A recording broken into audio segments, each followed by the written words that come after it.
Let's talk about the Taliban. They've been fighting the government and its allies in Afghanistan for 20 years. Today, they seem stronger than ever. The Taliban have adapted their tactics. They've gotten more brutal. And now the Americans are going home. It's time to end the forever war. Biden wants his troops out by September 11th, and that could strengthen the Taliban even more. So who exactly are the Taliban? How is it that they have so much power? And why are people worried they'll take over Afghanistan again?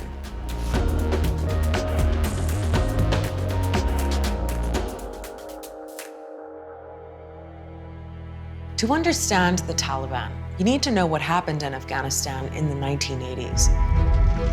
Afghan guerrillas called the Mujahideen fought a Soviet occupation for 9 years. They even got money and weapons from the CIA. In 1989, the Soviets pulled out, and the next few years were pretty chaotic. By 1992, there was a full-blown civil war with tribal leaders fighting for power. 2 years later, a militia called the Taliban started getting attention. Many of its members had studied in conservative religious schools in Afghanistan and across the border in Pakistan, and some of them had also fought as Mujahideen. And they had their own plans for the country. The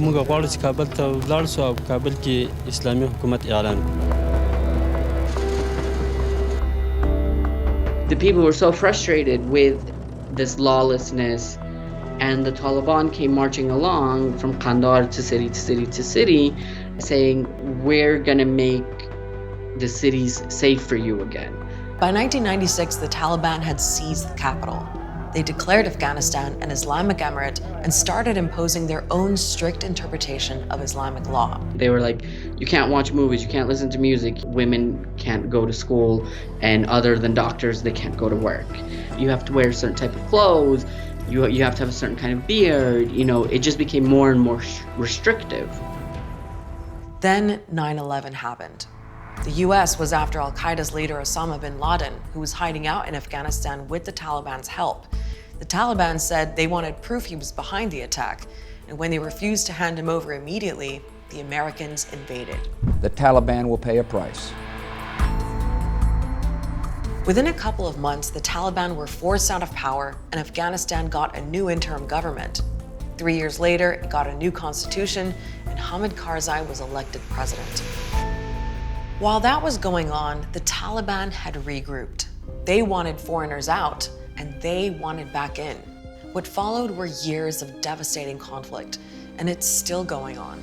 More than 40,000 Afghan civilians killed, at least 64,000 Afghan military and police, and more than 3,500 international soldiers dead.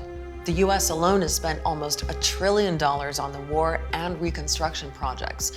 And after all that, Afghanistan is still deeply unstable, and the Taliban are still a force to reckon with. They're an insurgency fighting international occupation as they see it. They're fighting an illegitimate government in Kabul as they see it. And they're a voice of resistance to, as they see it, return Afghanistan to a more pure Islamic society. Today, the Taliban have as many as 85,000 full-time fighters and training camps across the country, and the area they control has been growing. Right now, the Taliban control 1/5 of Afghan districts. On top of that, half of all districts are considered contested, which means the Taliban have a strong presence in many of those places too. And they control parts of some major highways. Whoever controls the roads in Afghanistan, pretty much controls the country. They've managed to basically give people the sense that, wherever you go, you'll have to deal with the Taliban. They're also well organized. The Taliban's leader is Haibatullah Akhundzada. He heads a council that oversees about a dozen commissions in charge of things like finance, health, and education. Below them are local officials in charge of everyday services. So in a way, the Taliban have set up a parallel state.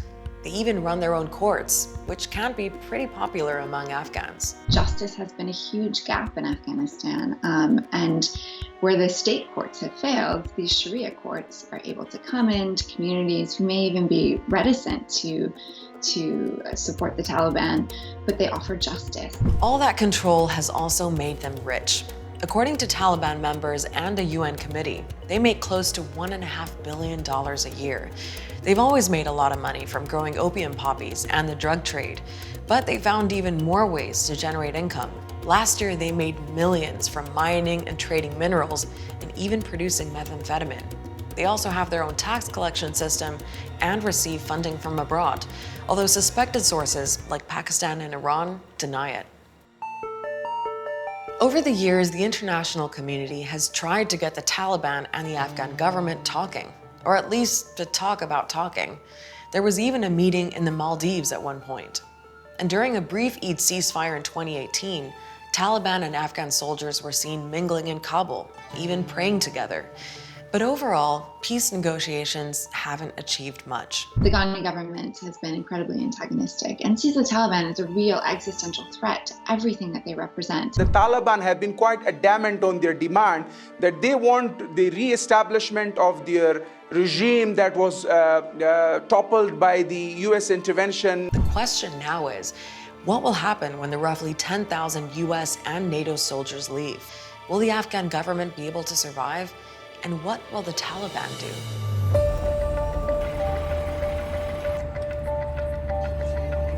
Well, the prospects for peace and stability aren't looking great.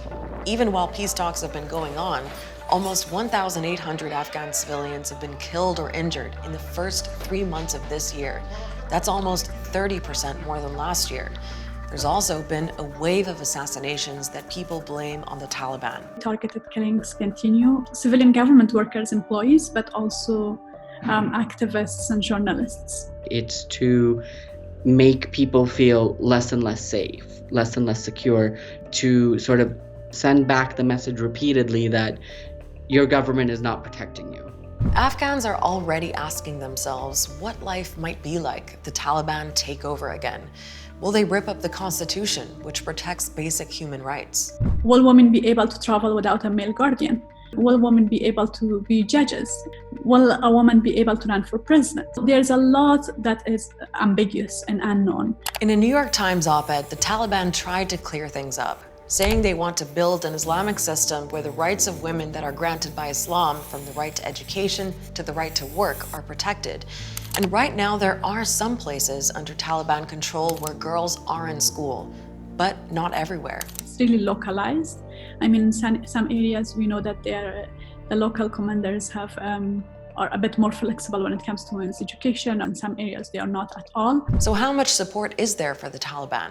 Well, according to a major public opinion study done in 2019, 85% of people said they had no sympathy for them. I've traveled to a large proportion of this country. The vast majority of people I speak to don't have a favorable view of the Taliban. و اما اون طالبه که در ذهن من کابوس بد و خوابهای شیرین کودکانه مرا به یک خاطرات تلخ مبدل ساخته هرگز نمیپذیرم. People may not like them, but the Taliban know what they want, and they've shown that they're in it for the long haul. So far, their strategy seems to have worked.